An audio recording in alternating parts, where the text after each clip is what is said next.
So this is it. The anchorets are at an end. My father and my brother, and now myself, brought down by the Order. He takes one last look around. It all seems so unimportant now. Life goes on without me. He raises a hand to bid you farewell.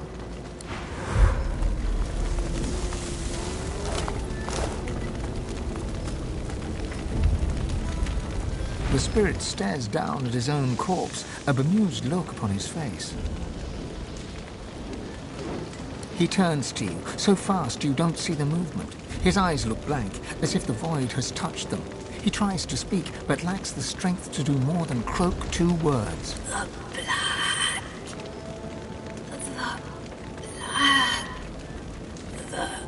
The black.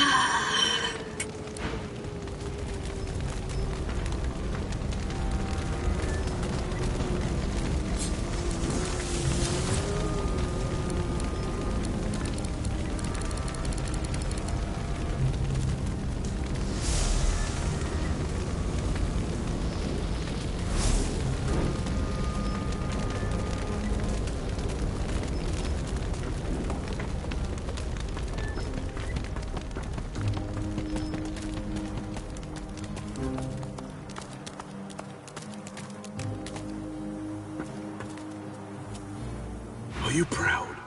Proud to stand in the way of justice? Proud that you'd allow Voidwoken to raise the land? Proud of your wrongs?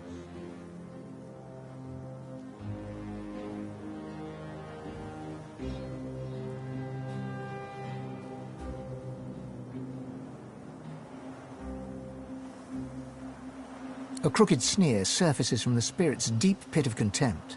The Order has something you could never understand. A code. His sneer widens. Traitors like you. You have no code. You blindly ricochet from one conflict to the next, stirring the pot while scolding the virtuous. You pretend to have honor, but you're a fraud.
Her hands clasped together, the spirit of a woman mumbles silent prayers to herself. Unseen hands force her to her knees. Her lips move more rapidly. There's a faint sound next to you, like an echo, the metallic rasp of a sword being unsheathed. Your hand passes through the spirit, but with a little resistance. For a moment, you connect with her. The woman's spirit seems to sense it also. She looks up, oddly serene, and locks eyes with you. Her lips part to say something. Am I dead? Are you a god? An echoing swish heralds a blur of silver passing through the spirit's neck, back to front. Her head topples forward, followed by the rest of her a brief moment later. The spirit of a dwarf raises his fists against an unseen foe. He silently curses at them and throws a punch. He lunges through you. No impact, just a passing chill right to the marrow. The spirit pivots, sensing another assailant. He draws a fist back again, and suddenly freezes, his back arching in silent agony. He sinks to his knees, otherworldly silver blood blossoming from a wound between his shoulder blades.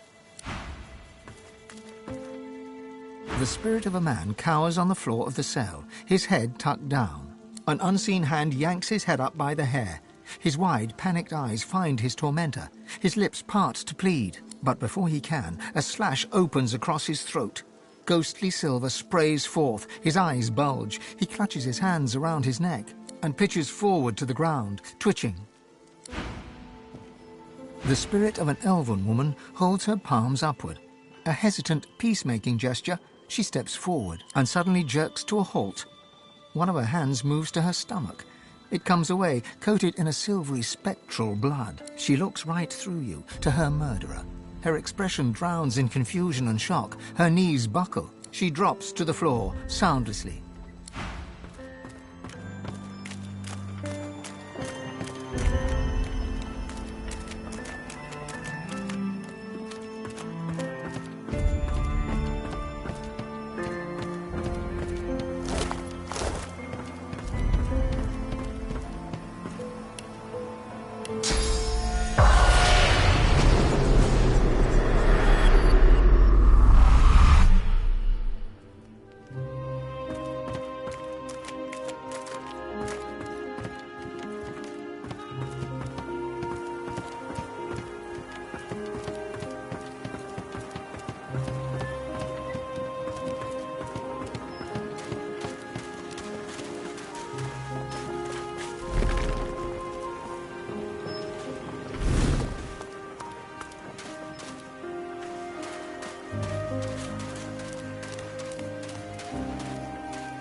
The spirit is silent, but his face is not.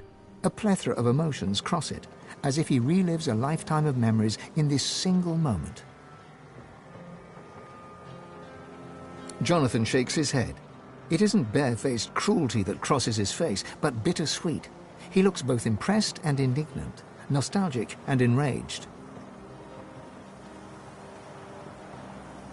Source snakes from your eyes and fingers and into his, and you are Jonathan, clad in red magister's garb. A man stands before you, the bishop himself, Alexander. Alexander speaks with the insincere friendliness of a wizard selling spider venom and calling it a cure-all. My boy, Gareth is dead to us, along with the rest of the Seekers. It's time to act on the stage the Order has built for you. Dallas and I write the lines. Your role is only to perform them as scripted. I trust you understand. Alexander turns his back. His cape sways mesmerizingly as he marches away. Your source link to Jonathan is suddenly severed. His spirit stands before you, head held high, face contorted in anger.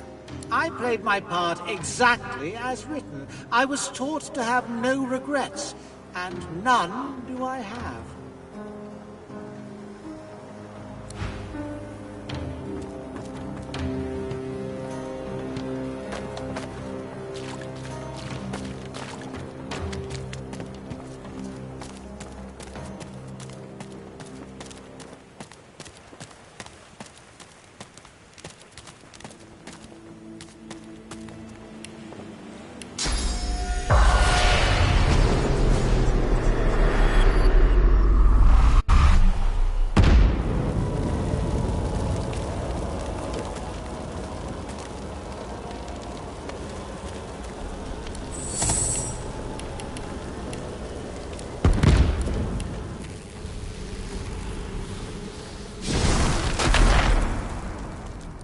The first thing you notice is the figure's empty, eyeless sockets.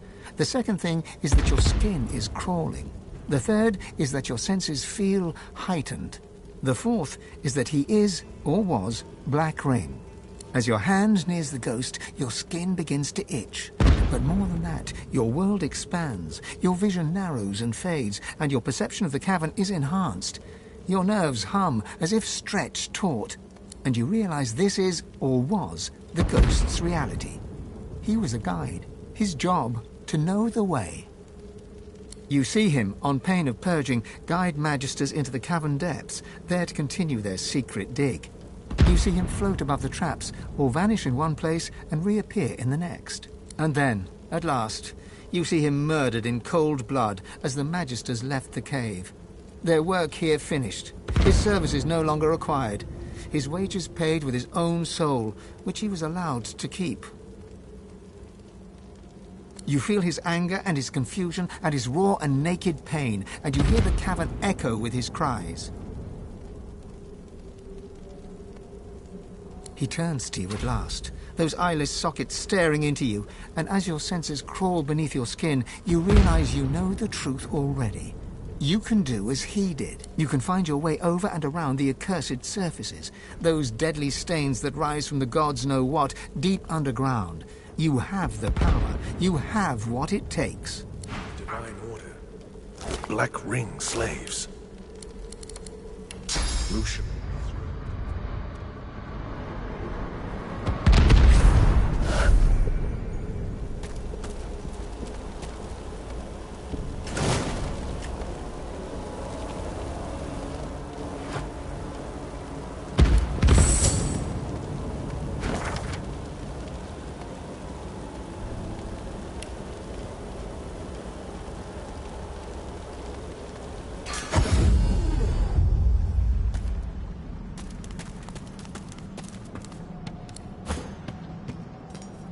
Communing with the spirit, you see a bright open yard.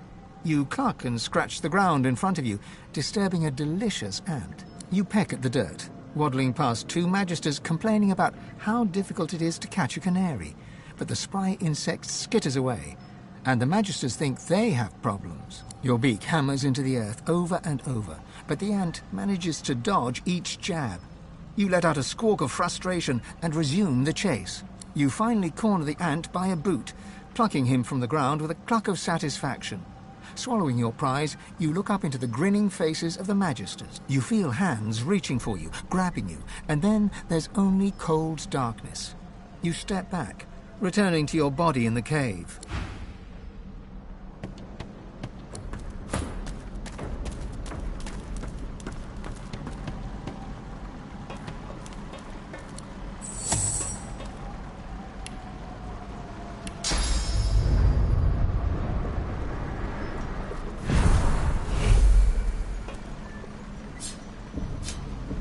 Carved from unfamiliar metal in an alien style, this mysterious object yet glows with a pulsating inner light that is familiar to you. The unmistakable brilliance of source.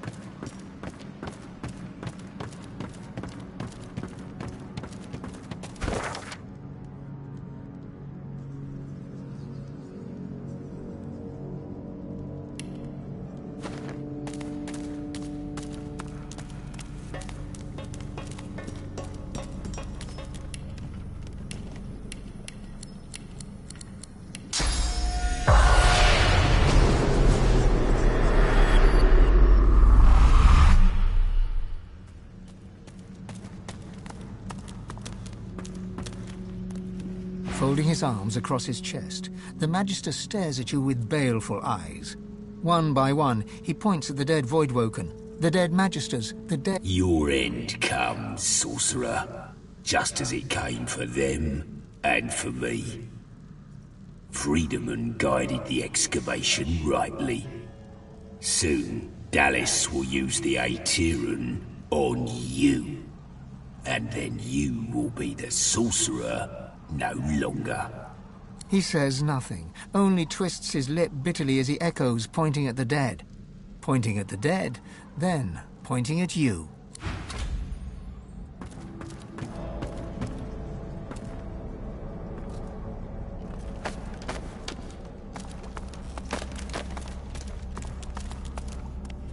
As strong as Aetira was weak, the pedestal seems empty, as if it once supported something powerful.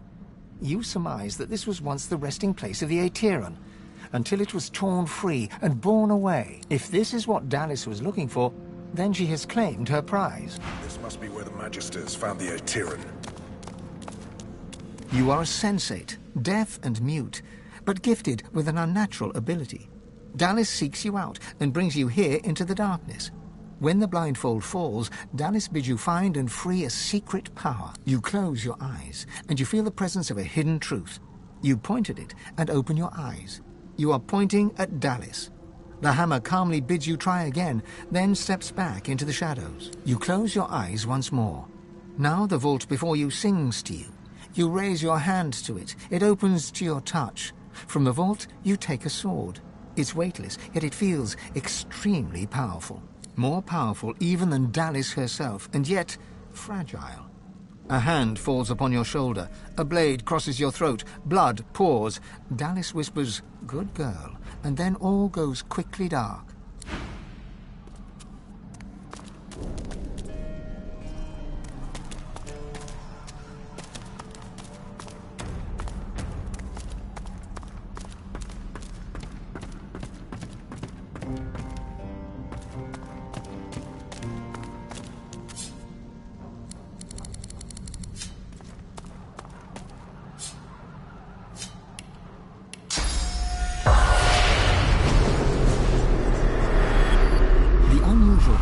Marked on all sides with runic inscriptions that look like they were hacked into indecipherability with a chisel or similar instrument. As your fingertips trace these mutilated runes, your eyes flicker closed of their own accord. You see nothingness, vast, dark, and empty.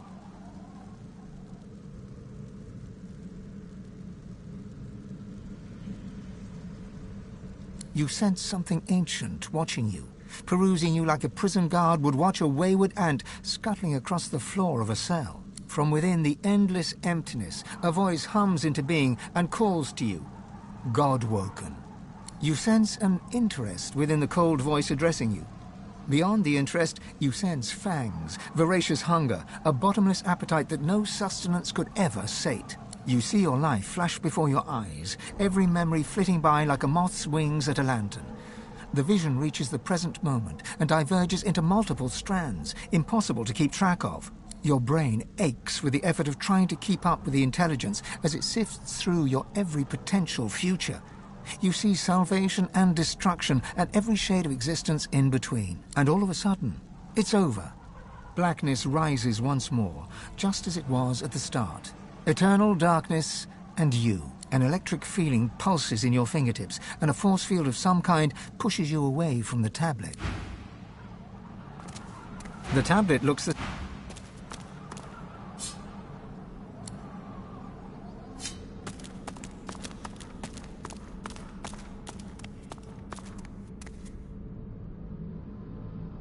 The tablet is ice cold to the touch.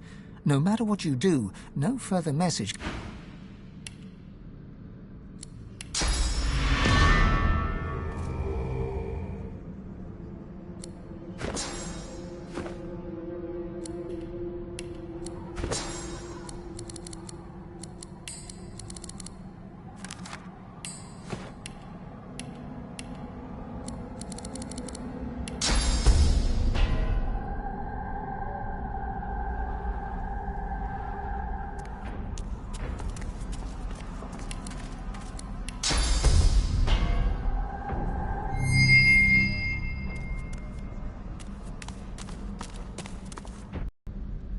The tablet looks the same, but you cannot touch it.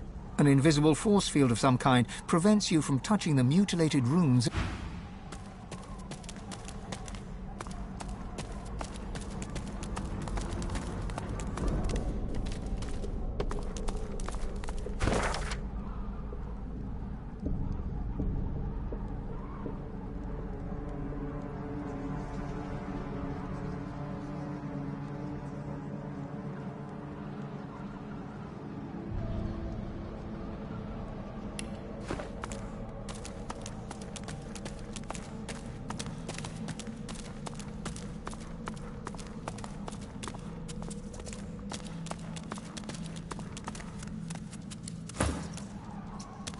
The Are you a poet? Do you know it? Do I show it? I write a rhyme in my spare time. It's about a bird, but I need a... He eyes you shrewdly, then sniffs with judgment. Not what I was looking for. Now I'll bid you good day,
The statue looms in the shadow as the tears dab.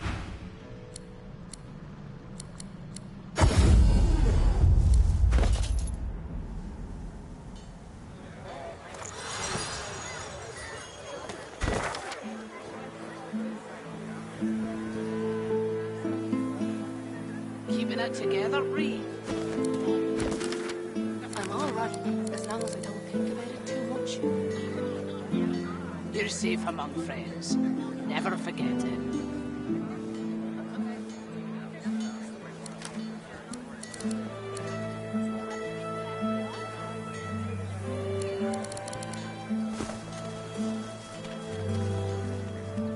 Keeping it together, Ree.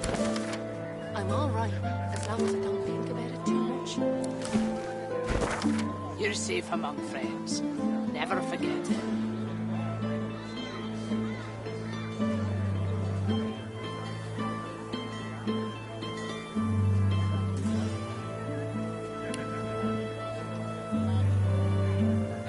How you holding up?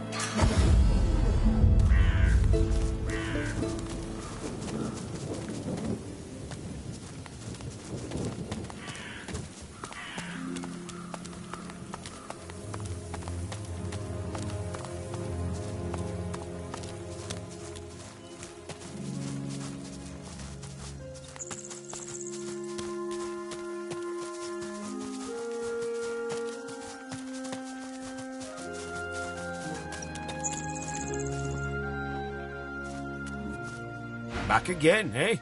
You in need of something?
May Gareth always choose the right path. Nothing we didn't see coming. We always knew Gareth was fated for greatness. As a boy, he'd leap through the fields with wooden sword in hand, slaying imaginary demons, protecting us from whatever evil he would dream up. We also knew that good men make enemies. We knew evil would come, and so it did. Not as a demon or as a witch, but as a man Gareth once knew as a friend. Jonathan. He watched eagerly as those shambling husks descended. It seemed like a game to him. Like theatre. We would never blame Gareth. The righteous always pay a price. May the Seven will it. He will always be the hero we know him to be.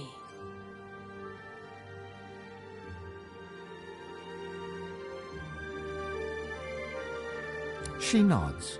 The truth can be difficult. We all want to believe in each other. It's what separates us from the void.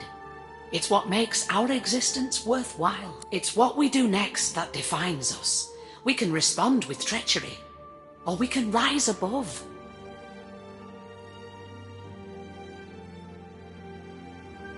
I trust that you will.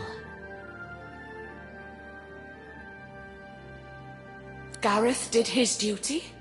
We felt it was only right that we did ours. The farm was always a safe space for sorcerers needing refuge. They deserved a haven, and so we gave them one. Our guests were usually frightened, shy, grateful. They never used their source, so the Voidwoken never came. The last one, though, she wasn't like the others. A lizard named Hanag. We housed her and fed her. Robes like a wizard's, voice like a queen's. Voidwoken appeared before long, and paladins after that. She clearly drew the Magister's attentions. Our fates were written.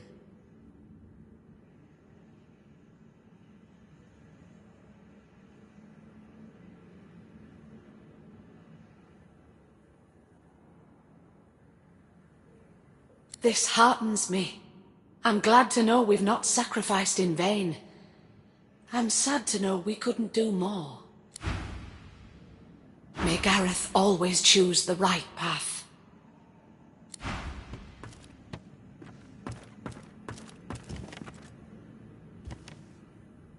The silent monk stands with one arm outstretched, stroking the air in front of her.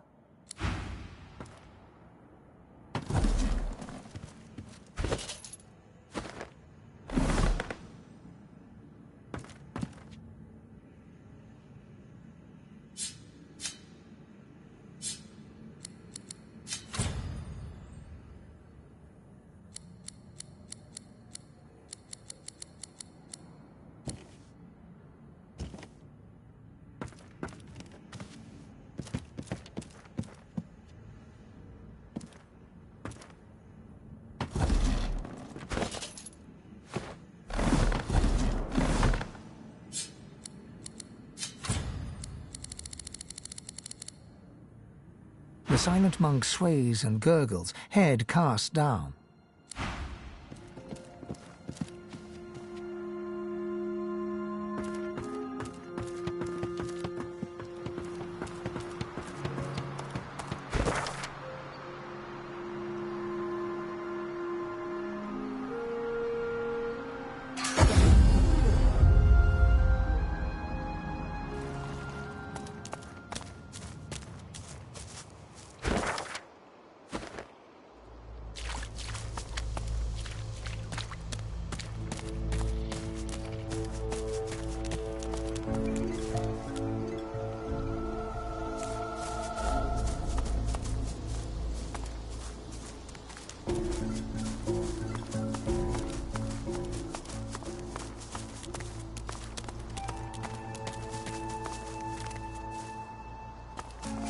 My hero, I'm grateful. She offers you a grateful smile.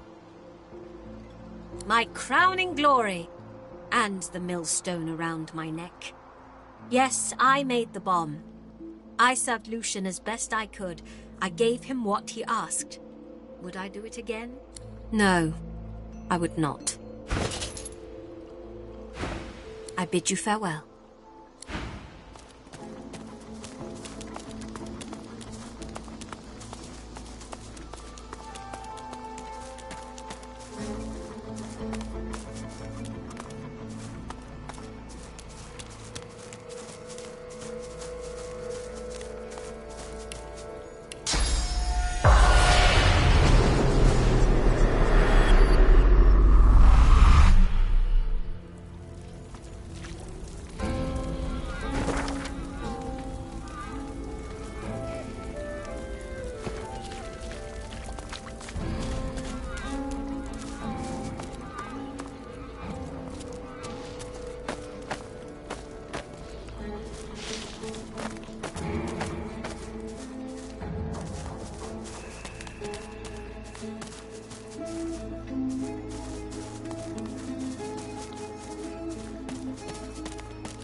How fares the hunt, my friend?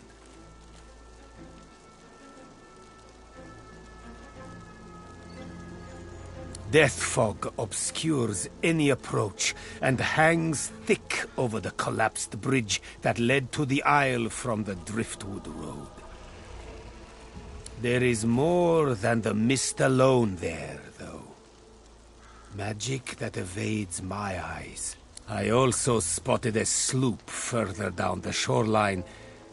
But of course, a quiet afternoon's boating trip will be quite ruined once one hits death fog-shrouded waters. May you...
Careful.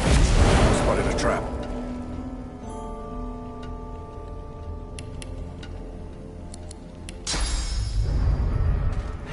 Seem to have made it. What lies ahead looks even less welcoming.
Greetings and salutations.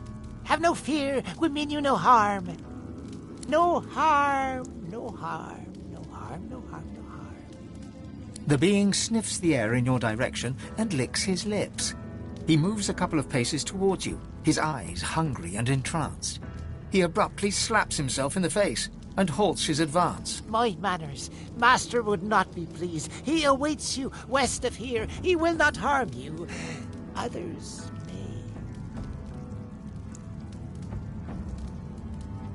He doesn't respond at first. Instead, he stares, consuming you with his eyes. He bites his frayed lower lip, drawing blood. Master is master. He wants you to go to him west of here. Something delicious. A servant. A loyal servant. He wrings his hands as he answers you, wrings them bloody. Loyal and hungry. Go now. Save your questions for Master. Spare me your presence. He shoves his gnarled fist to his maw and bites down on his knuckles. His response reaches your ears as a muffled plea. A loyal servant. Loyal servant. I have no more answers. Master awaits you to the west. To the west! The being lurches forward once more. Mid-stride, he catches himself and transforms the movement into a servile bow.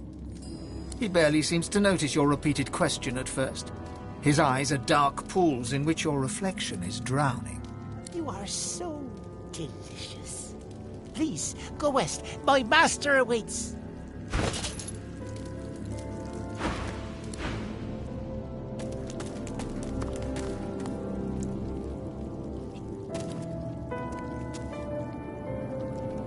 Sweet sir, handsome sir, seek out our master.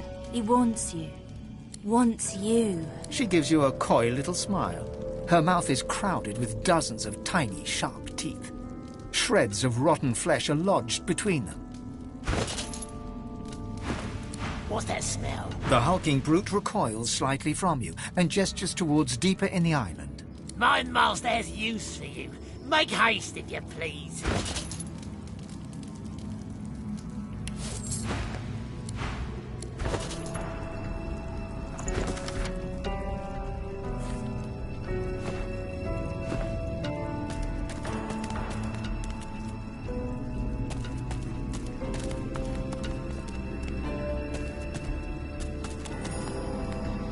The statue is a striking sight, a sizzling blue totem on a blood-red iron.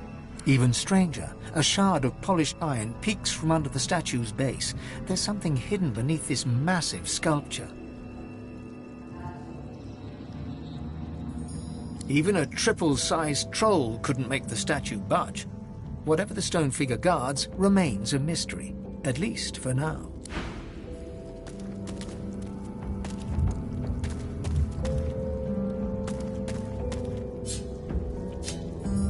The blazing blue flame seems...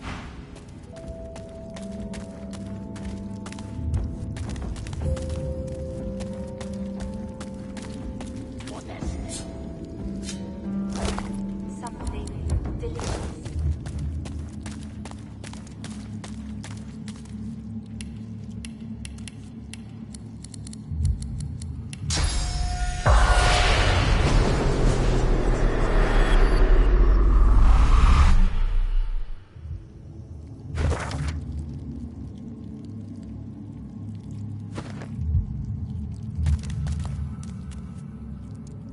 The blazing blue flame seems to burn your finger the moment you... Dark words should not sully those honey lips. All will be well. You have... Kill! A lot of faith in these promised outsiders.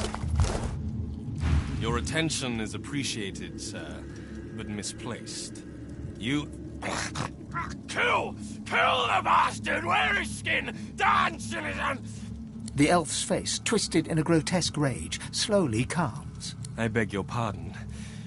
You need to speak to the advocate, the lizard by the table. He is waiting.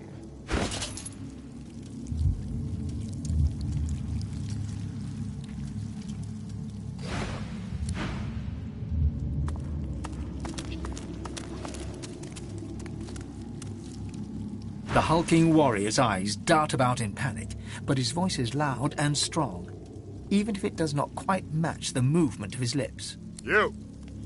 You have been summoned. Go do your duty, now!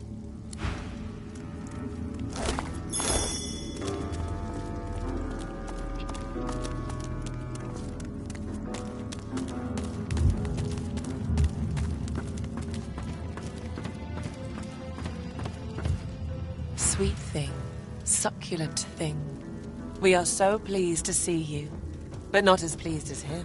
You look into her eyes and see screams. You hear her gaze upon your body and taste her carnal, violent lust, metallic and sharp as a blade in your mouth. Go. Speak to the advocate. Make him happy. Bring him pleasure. The tree is surrounded, and the advocate has us skipping stones. Shh.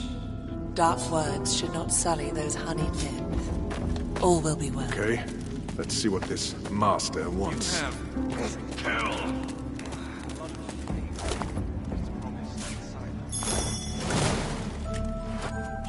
has faith in them, darling. That is all we need. How can I tell if he's to be trusted? You don't need me to tell you that. True. I'm in deep. You want to buy something or not? Ah, there you are, and with just the little demonic host I've been looking for. You don't mind if I have a word with Mazlosa, do you?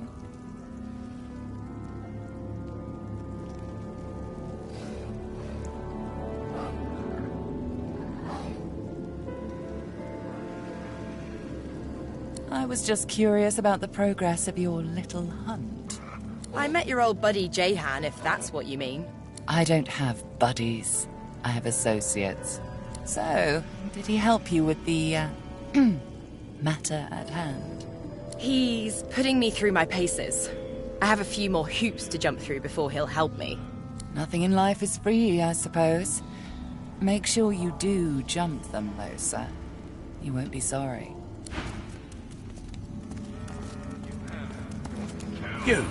You're here to work. Are you also here to trade? I have much to show. I trade, you have coin. I have wares, nothing else matters. You like your nose? Then do not stick it where it's not welcome. We are where we are meant to be. We will be told when we are meant to be somewhere else. Your friend wanted a new deal. Wanted to renegotiate terms. We have a wager. Some say she succeeds. Some say not. What say you?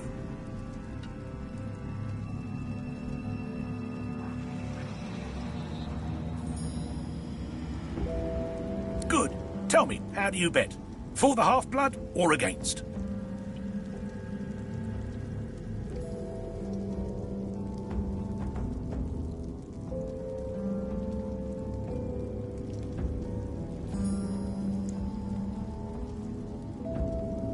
Ah, very well.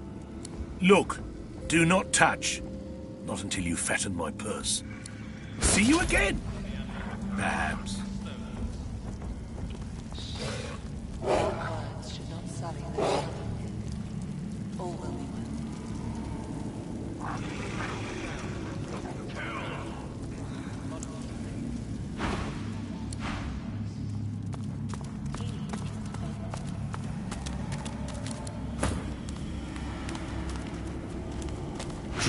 Tree. Gotta get back. Gotta guard. Can't let it out. Can't let them know. Oh, it's you.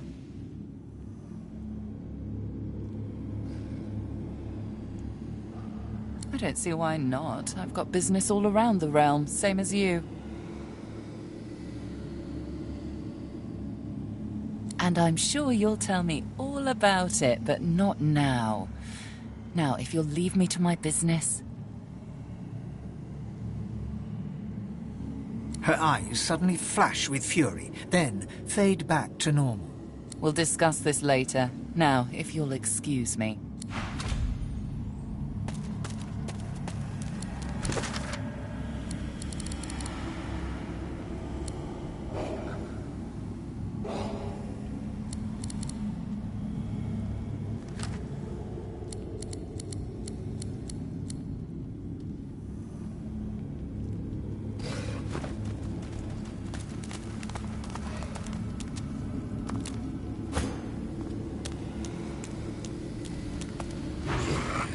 I'm not here for you, mortal. Stay out of my way.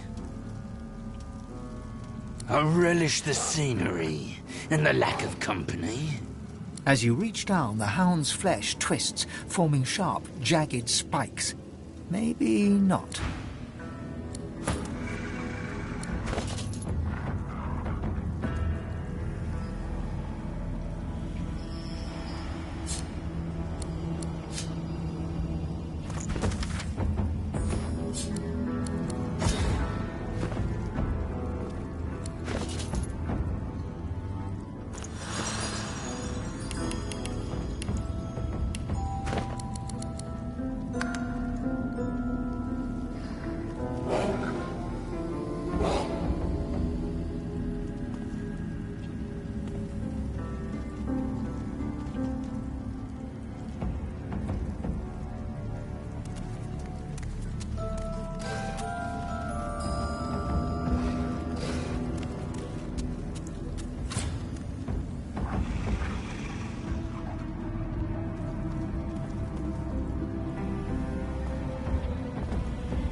The lizard's eyes are dark as polished coal, void of all light. A faint frost seems to cover the cracked and broken scales around his mouth. You have a reputation for both malfeasance and chaos. Imagine my surprise when it took you so long to find your way here.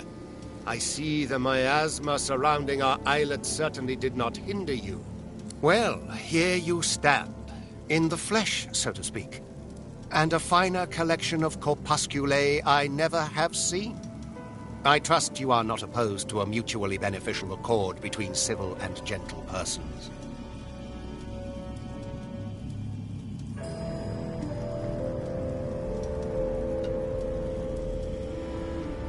Likewise, I am sure. But I am not here to bandy niceties. Our situation is somewhat less than ideal. I am here at the behest of my master to offer you a simple exchange. An offer of aid for the promise of aid.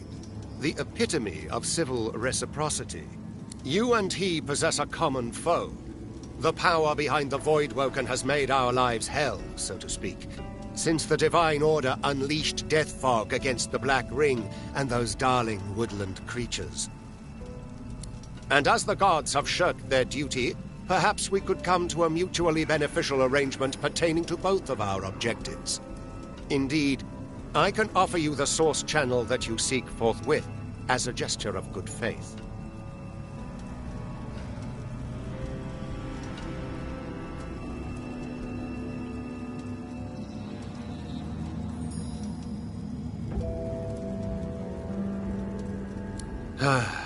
Indeed, the creatures that strut about this realm so often do. Very well.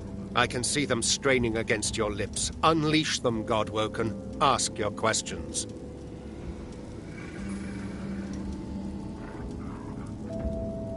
One may ask, one may inquire, but one should be eternally wary of what one demands. And one should heed that twicefold for information like this. There is power in names. Power far, far in excess of your mortal limits. I'll not deliver that power unto him.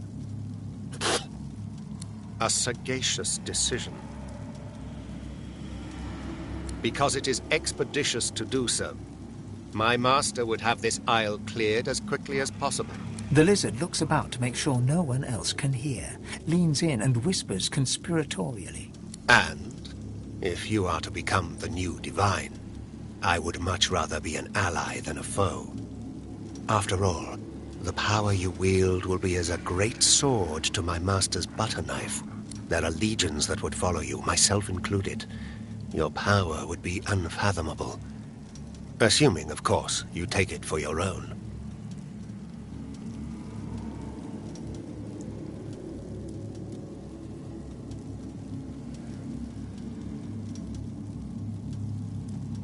My master's identity is of no practical consequence in this matter.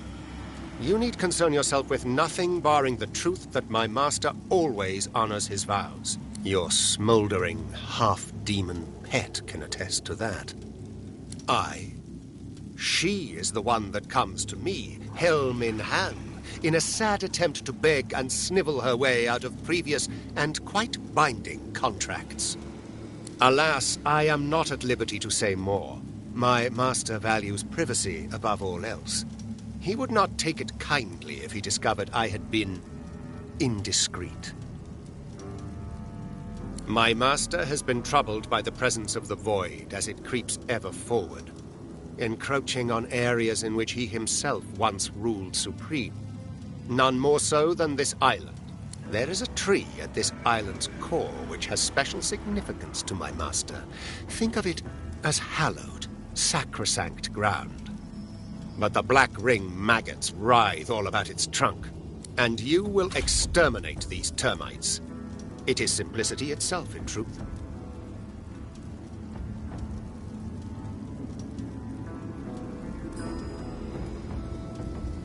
A most excellent decision. Alas, I fear in my excitement I overspoke and potentially promised more than my meager means are able to provide. Your ability to channel Source has sadly already passed the limits of my means. Although let it not be said that I ever shirked my duty. If I cannot gift you one boon, I shall gift you another. It would be such a shame to see this Source be simply left languishing in its current vessel after all. There is neither enigmatic lore nor magical jewel required to open the channels of Source. It is enough to seize it with sufficient force of will, to know that all creatures are nothing but Source and vain hope. You feel the pull of a far-off connection. You feel the dungeon, the red organic tendrils binding you. Your ears are filled with screams, and you're surprised to find they are your own. Cold pain shoots through your veins, sharp and quick, but cleansing. You can feel your body opening up, filling with the promise of power as your ability to channel Source swells. Oh, what delectation. Why waste such power on flesh when it can be trapped in the pages of a tome? Now, tell me, is there anything further in which you yearn to be enlightened?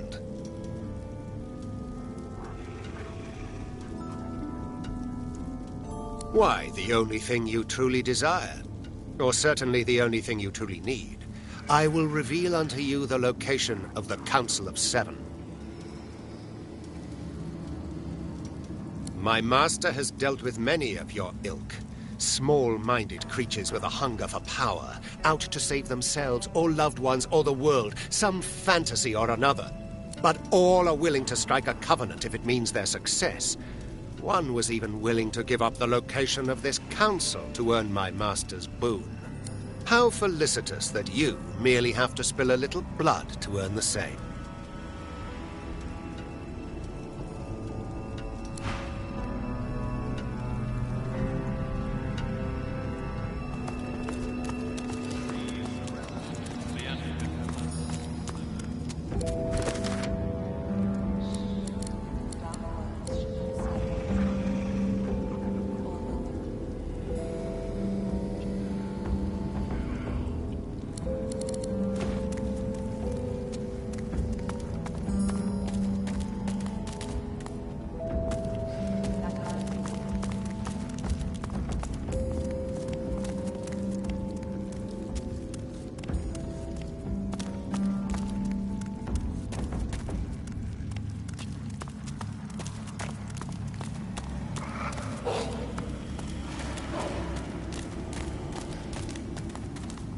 She pointedly ignores you. Her eyes suddenly flash with fury. We'll discuss this later.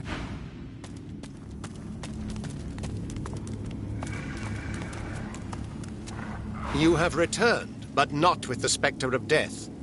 What would you know before you return to your bloody business?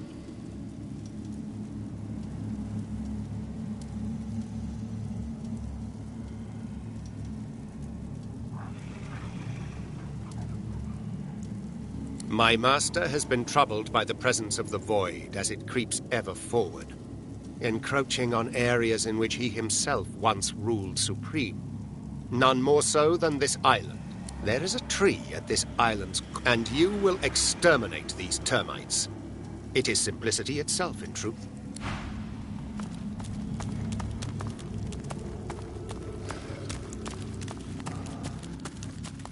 He has faith in them, darling. That is all we need.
The statue appears to almost hover above the blood and filth of this place, yet her feet are stained red. Although her eyes are bound against the destitution around her, her expression is mournful, grieving even. You are relieved of the past's nightmares and the future's burdens. All that matters is now.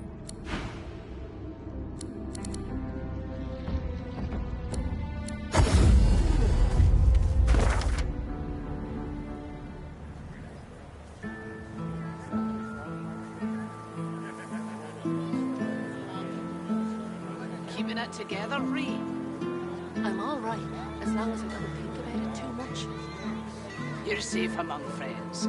Never forget it.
You hear the roar of fire, the crack of burnt awnings falling. The spirit stands before you, silent among the wreckage, his skin half melted down his face. He turns his gaze towards the corpse of Lone Wolf Pigsbane. His peeping skull cracks into a grin. He turns to you and bows. The spirit's grin lingers as the spectral flames around him fade. Skin reforms around his skull. He is a handsome man with gentle eyes. He waves and vanishes.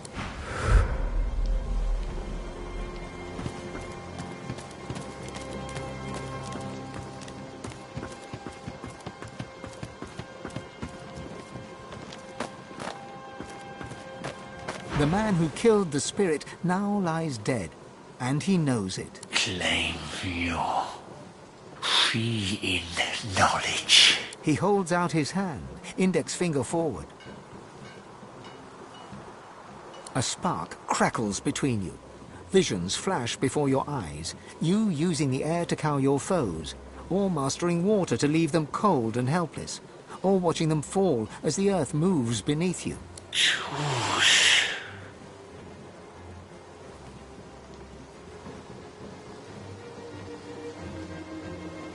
He touches the tip of his finger to yours. Your mind opens, and your understanding of the earth expands. He smiles. Use it well. He dips his head in thanks, raises his index finger to his temple to say goodbye, then vanishes into the ether.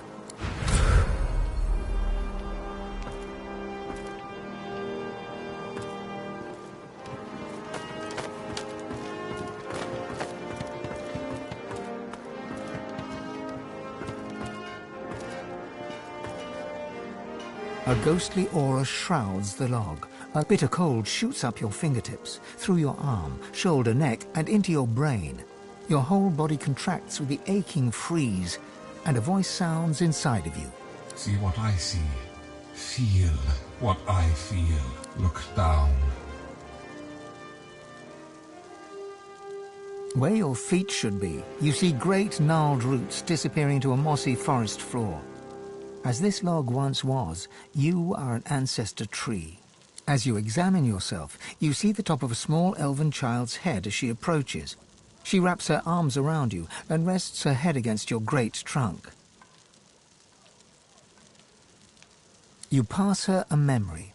Once you were her father. You pass her the softness you remember of her chubby cheeks. You pass her the warmth between you when you curled back to sleep. A tear trickles from the child's eye and onto your bark. She whispers that she loves you. She says she will come back tomorrow. You see? The child departs, and night falls. You hear voices and the dull thud of axes. A human approaches you and pats your trunk. He raises his axe and... You see? You lie in pieces on the forest floor. Rough hands toss you into a cart and haul you away. You see? You see what he does to me. You see he takes me from my life. You see he cuts me into parts. You make him pay.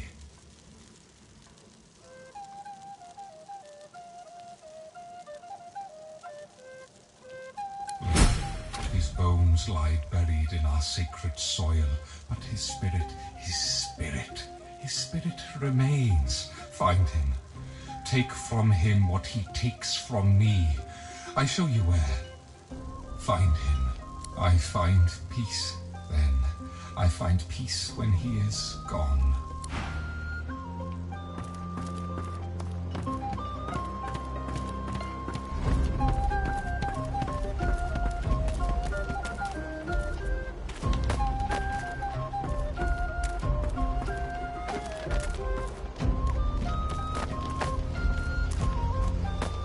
You killed him! Villain's dead. He's gone along with his name. All gone. All gone. All gone. All gone.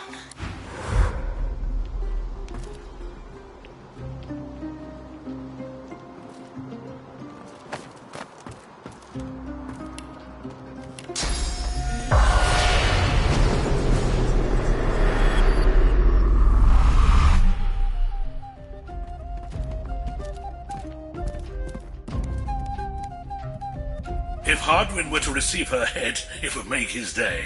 I'll leave that with you. He raises a hand in salute, then vanishes into the ether.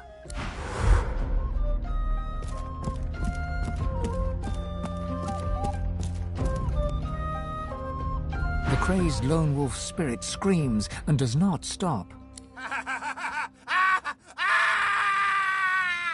He returns to himself. The screaming stops. Both eyes settle upon you at last. He looks tired. He looks haunted. But I've done such terrible things. He takes this in. A single ghostly tear trickles down his face. He raises a hand in salute and disappears.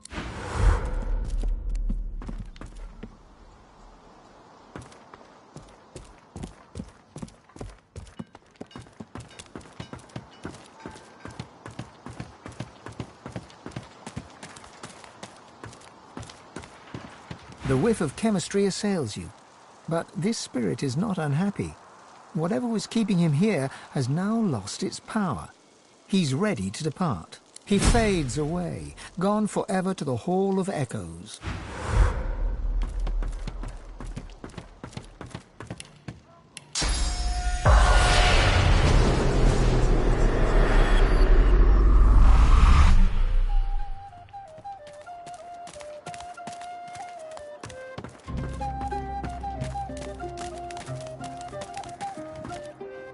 The spirit of a young woman stares in blissful devotion at the lone wolf alchemist. She gazes at the dwarven lone wolf, adoration in her eye.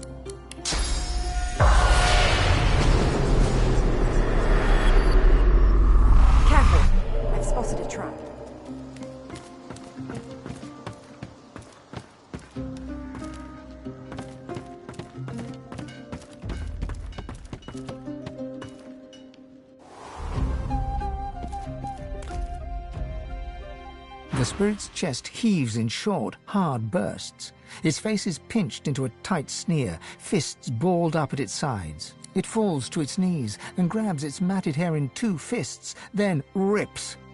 The spectral mats break away and reappear.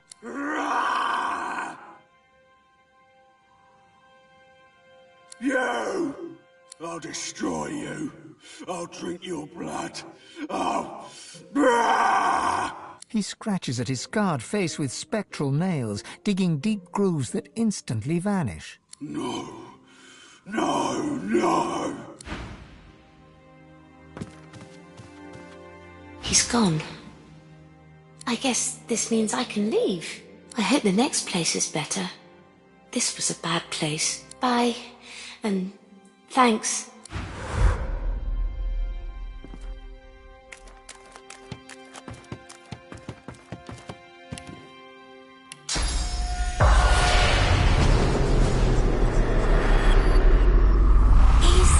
Gone. It doesn't hurt anymore. You did it. You saved me from the bad man. Thank you, thank you, thank you.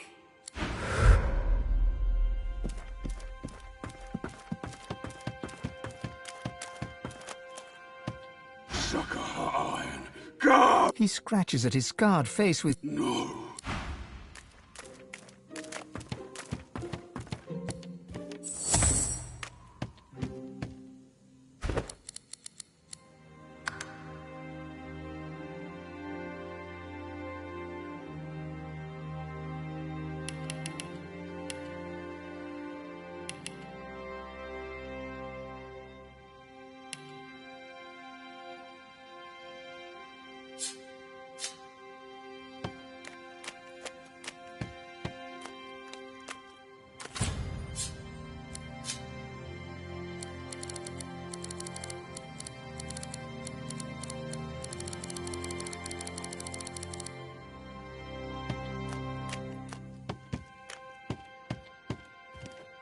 The surface of the mirror ripples with a sickly haze. As you gaze into its surface, the haze forms shapes, and the shapes jerk into a figure. You see the outline of a skull, perhaps once an elf, though the flesh has all but rotted from his bones. What remains is the flat, dull colour of sick. Behind him march ornately clad Black Ring. The picture flickers, fades, then returns in full relief. Beneath the din of the marching soldiers, or perhaps alongside it, a voice snags in your mind, like a fishhook in an open eye. It makes a demand. Tell it if you killed another Godwoken.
The surface of the mirror ripples with... You see the picture. It makes a demand. Tell it if you killed another Godwoken. The image strains and flickers again. Each time it comes into focus, an odd sensation tickles your head, like a small, many-legged creature were trying to wriggle its way in through your ear. The image flickers and fades to a hazy sheen once more, and the sensation vanishes. The haze swirls. The surface of the mirror ripples with a sickly haze. As you see the outline of a skull. The picture flickers. It makes a demand. Tell it if you killed another Godwoken. The image strains and flickers again. Each time it comes into focus, a dull ache squeezes your head like a vice. Tighter, tighter, unbearably tight. The image flickers and fades to a hazy sheen once more, and the pressure vanishes. The haze swirls.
The surface of the mirror, you see the picture. It makes a demand.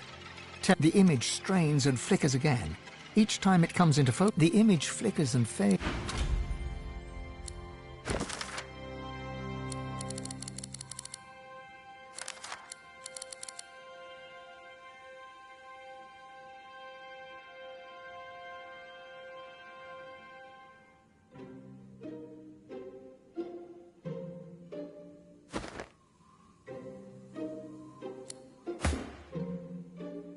The surface of the mirror ripples with a sick... You see the picture. It makes a demand. There's no denying what you saw. The Black Ring itself is hunting you, or at least paying others to do so. It's impossible to tell who might be working for them. You eye your companions.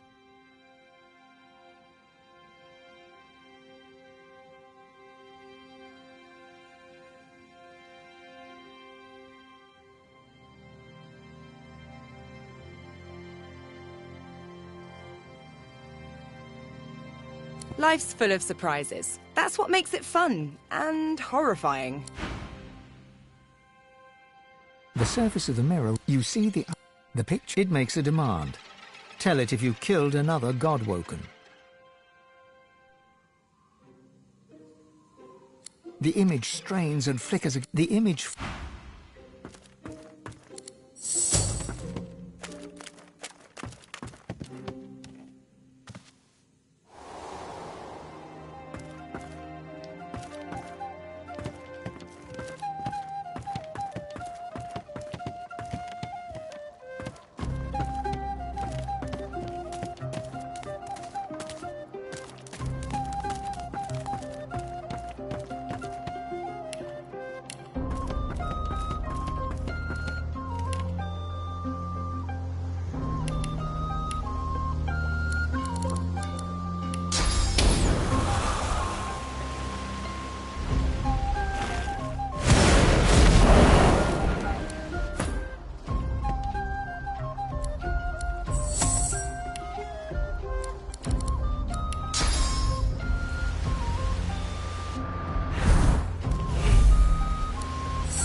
She looks you over in silent contemplation. Her eyes are sparkle with a hint of glee.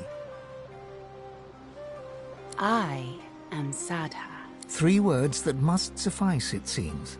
There is no further explanation forthcoming. A sudden intensity darkens her onyx eye. If you truly know him, you'll be so kind as to bring the Red Prince to me. With haste.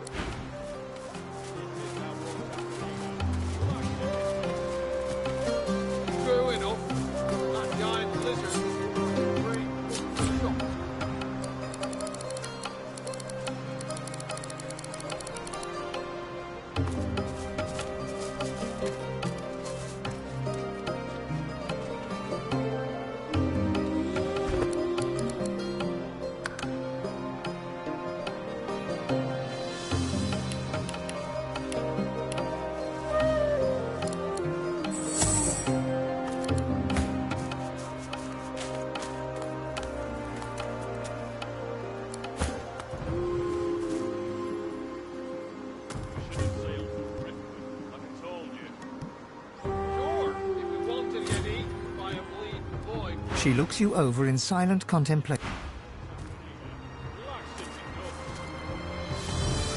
She looks you over in silent contemplation.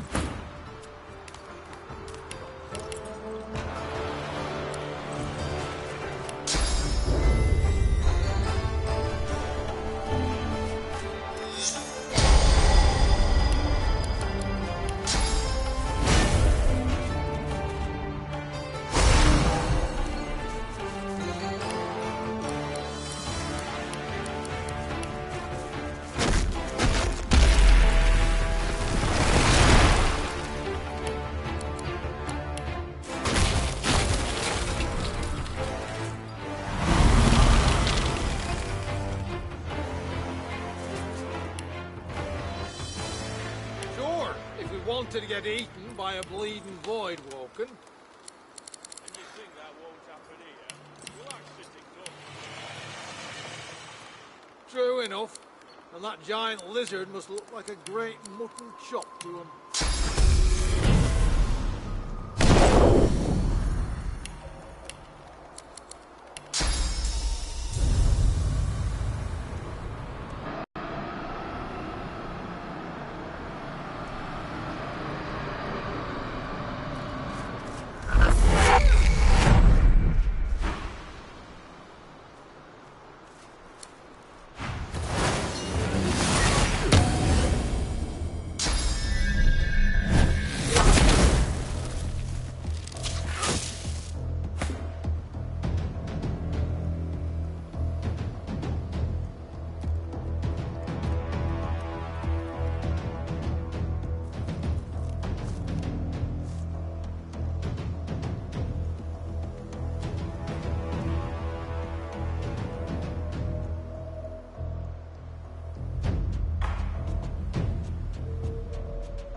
True enough. The last giant...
To get eaten by a bleeding void, Vulcan.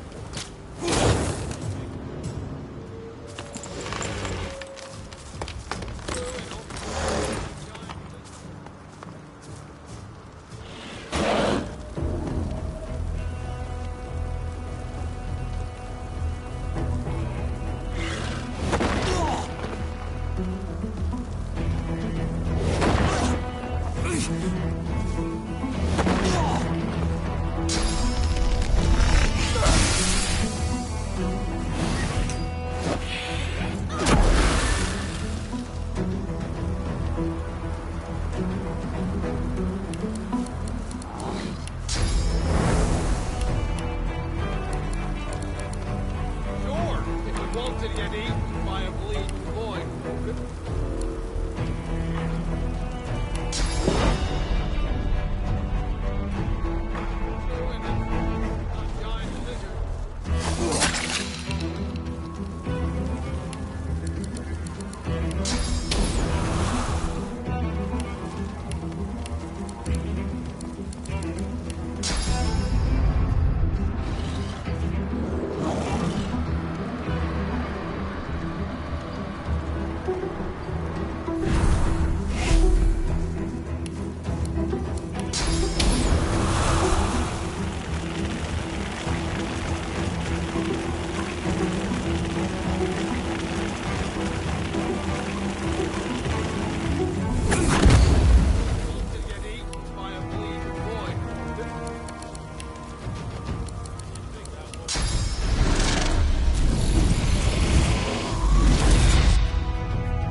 wanted to get eaten by a bleeding void walker.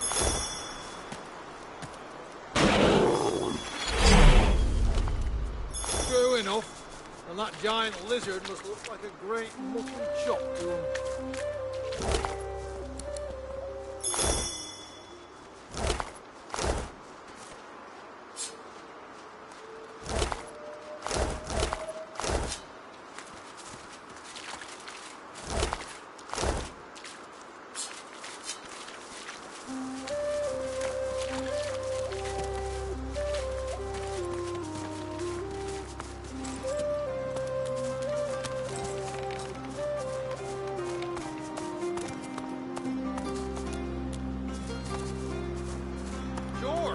Wanted to get eaten by a bleeding void.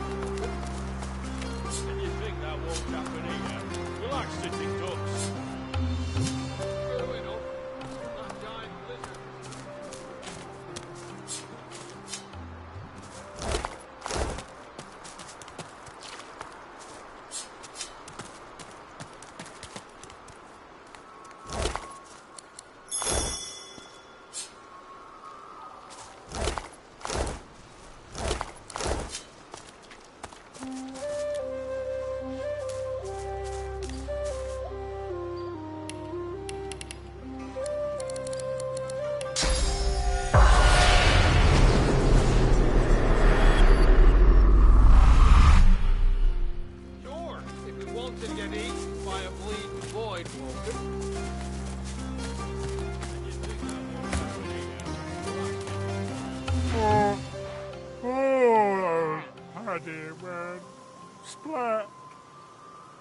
Paddy was pulling a cart. Paddy pulled it real good. Slow and careful. Careful and slow. Paddy carried the good stuff on account of Paddy was real good at it. Paddy fell in the ravine. Oh,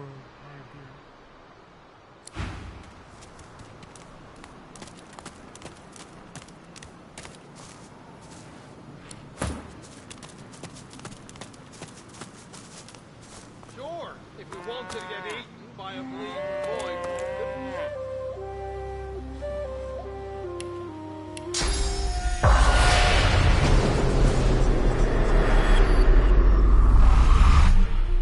Chop to him.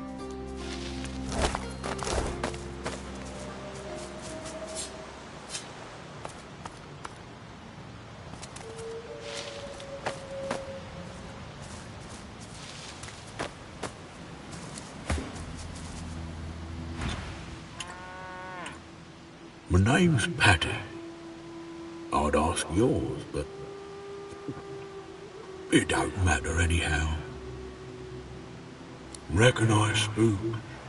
Big old nasty beast popped out of thin air. So I ran. And then suddenly ravine.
Take care now. Can't be too careful round here. We should have sailed from Driftwood.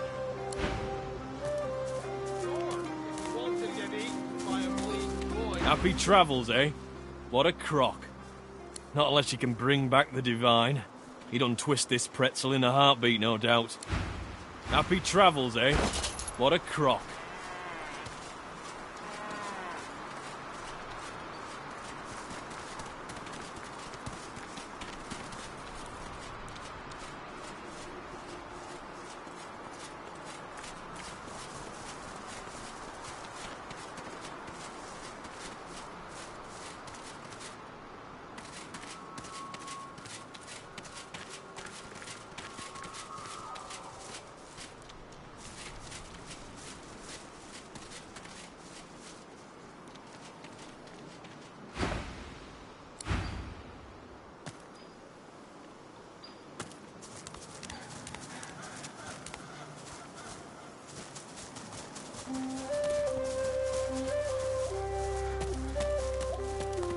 Move along. It's like what they say, misery don't love company.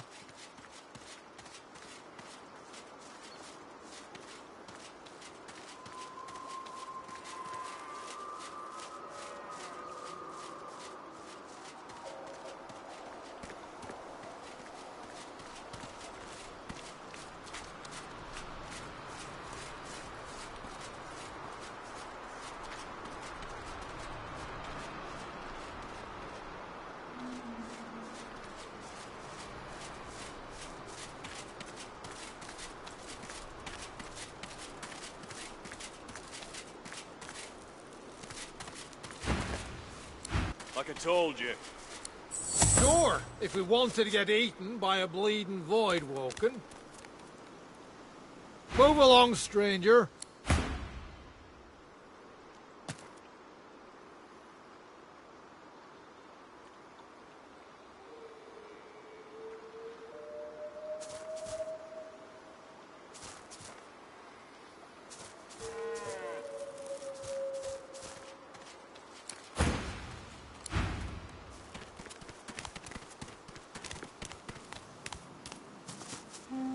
Move along.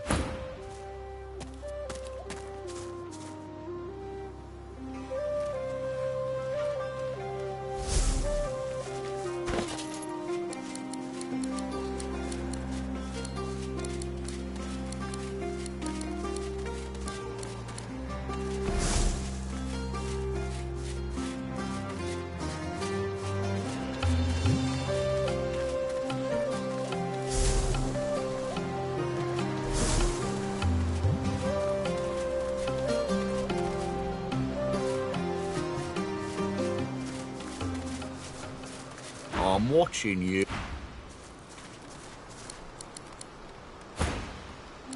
Should have sailed from Driftwood, like I told you. Move along. Despite what they say, misery don't love company.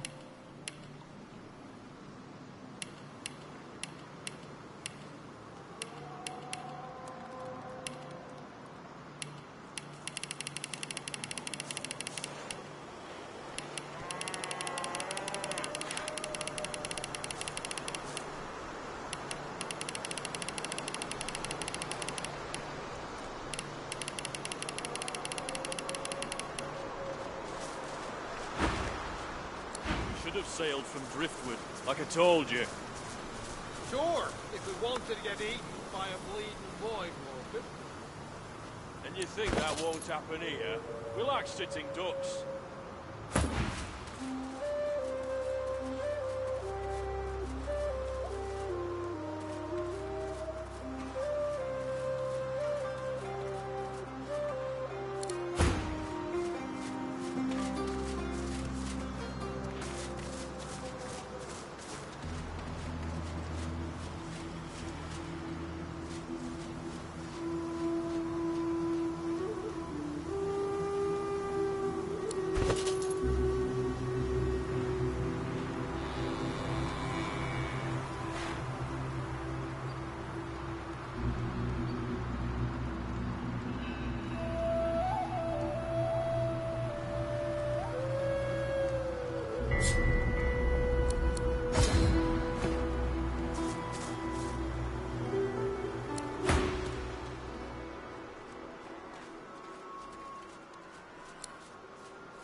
sailed from Driftwood, like I told you. Sure, if we wanted to get eaten by a bleeding...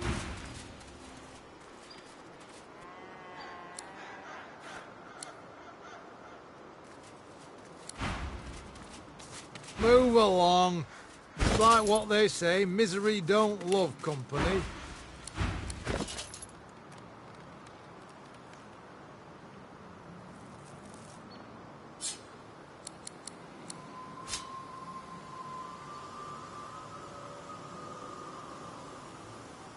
We should have sailed from Driftwood, like I told you. Sure, if we wanted to get eaten by a bleeding void walker. And you think that won't happen here? We'll act sitting ducks. True enough. And that giant lizard must look like a great mutton chop to him.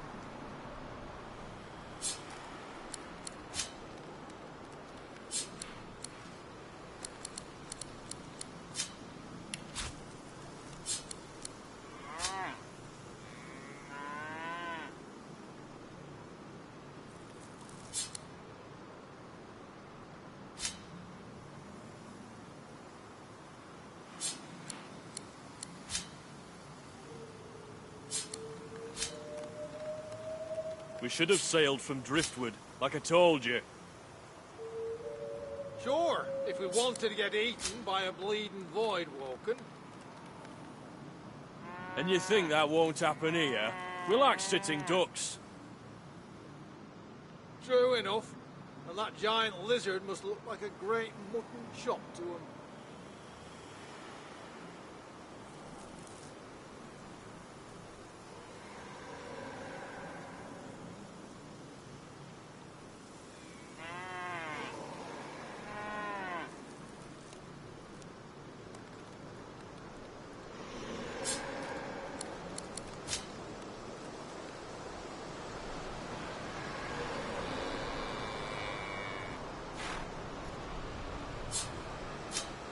We should have sailed from Driftwood, like I told you. Sure, if we wanted to get eaten by a bleeding void walking. And you think that won't happen here? We'll act sitting ducks. True enough. And that giant lizard must look like a great mutton chop to him.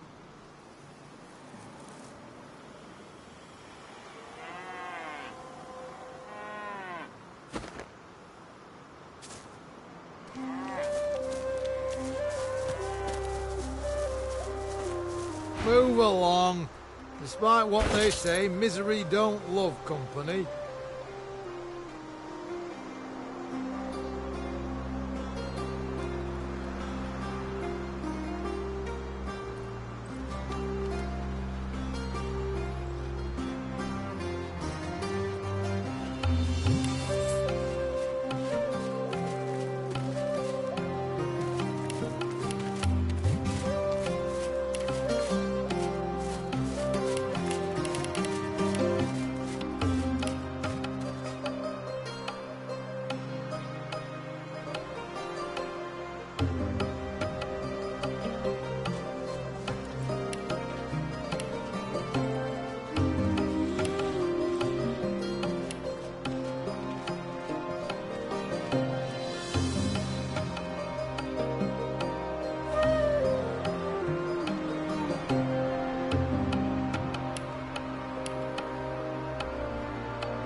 wanted to get eaten by a bleeding void walker. And you think that won't happen here? True enough. And that giant lizard must look like a great shock.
Sailed from Driftwood, like I told you.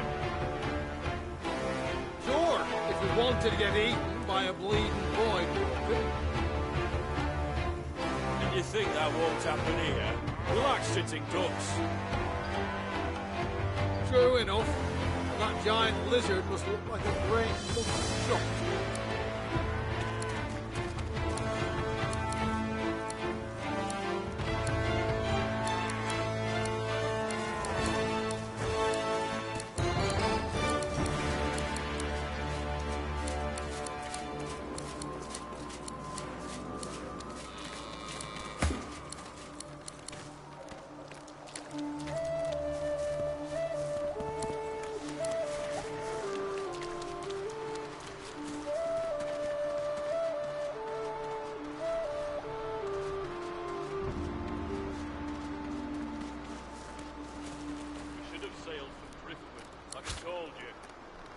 Sure, if we wanted to get eaten by a bleeding void walker.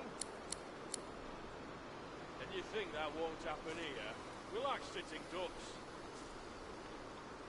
True enough. And that giant lizard must look like a great mutton chop to him.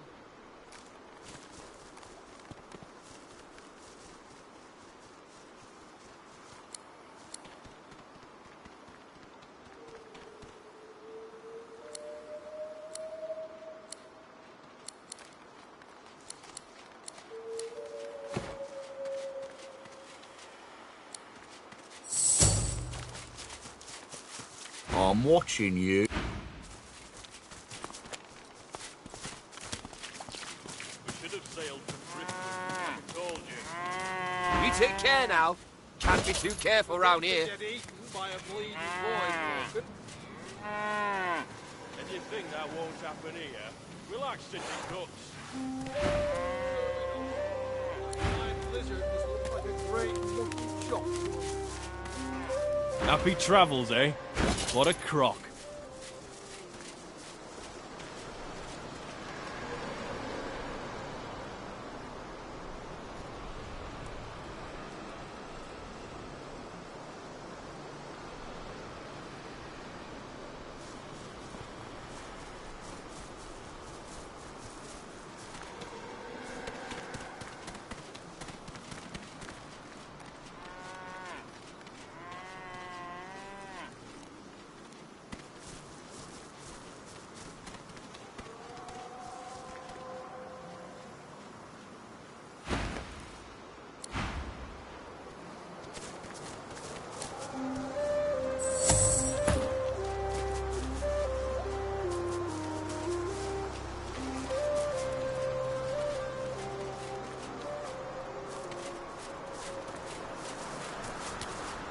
Travelling light.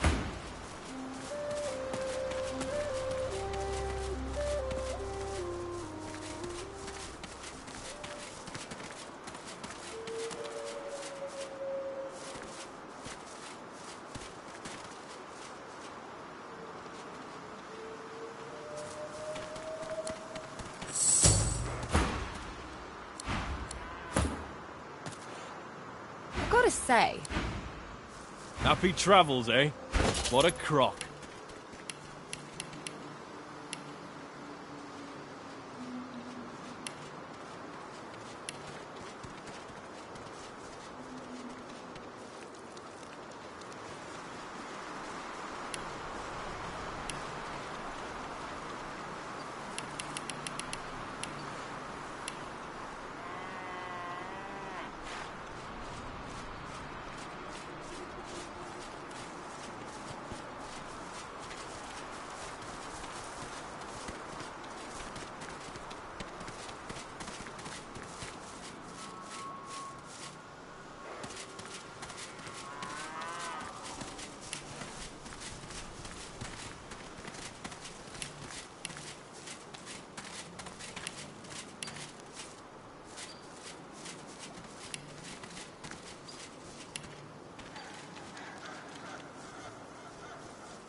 We should have sailed from Driftwood, like I told you.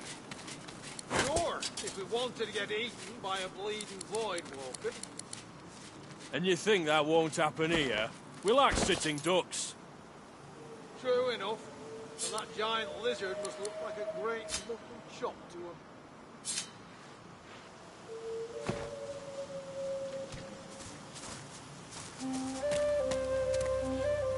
You take care now.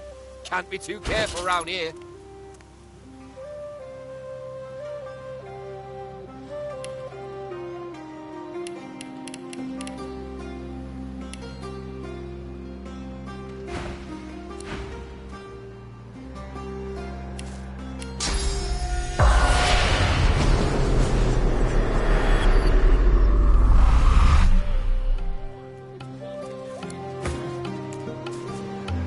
The great creature gives you a disinterested look, then turns away.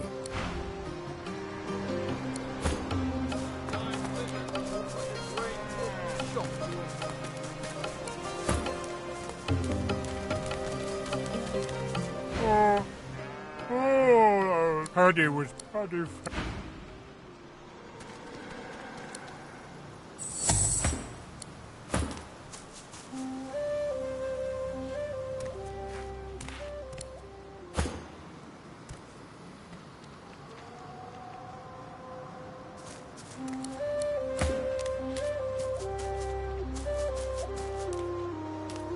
Happy travel.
should have sailed from Driftwood, like I told you.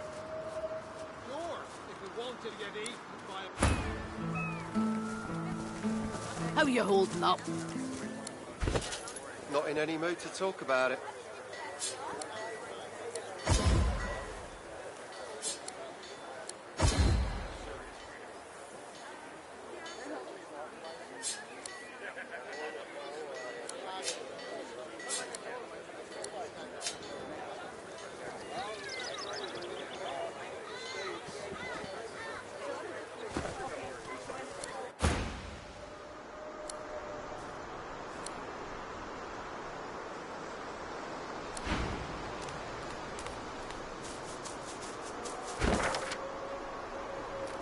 Should have sailed from Driftwood, like I told you.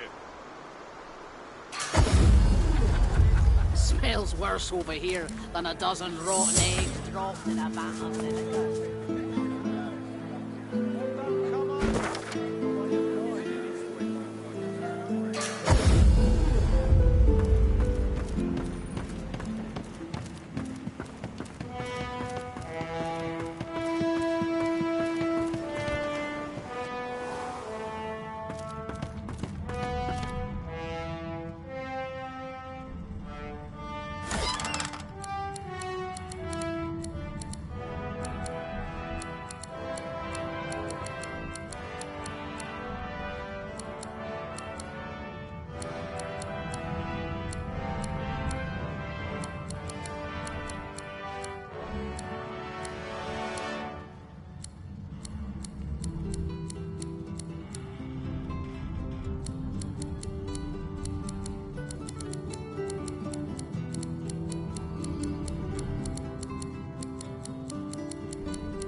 On your way, adventurer.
On your way, adventurer.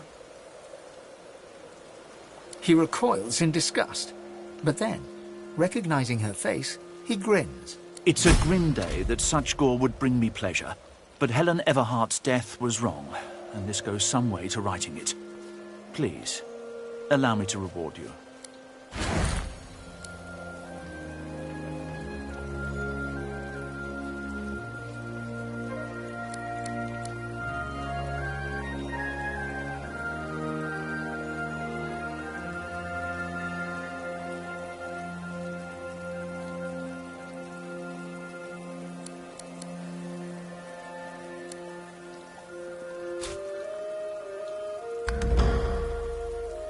On your way, adventurer.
As if Rivellon doesn't have enough horrors as it is.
death fog that got them, or something else?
The spirit of a Black Ring Reaver looks down at his corpse in dismay.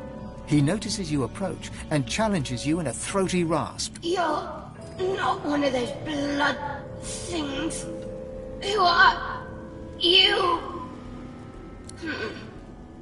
You look the part, I suppose. We had orders to take the island at any cost. We had spells and charms that were supposed to protect us from the death fog. They didn't work. Half of us died crossing the water. Me and some others just barely made it. But then these blood beasts attacked us right away. A few made it away. I didn't. Orders. We were told they'd work. No reason to doubt that. One of my comrades used source magic. That saved the rest of us. The death fog already burnt my lungs. But I made it ashore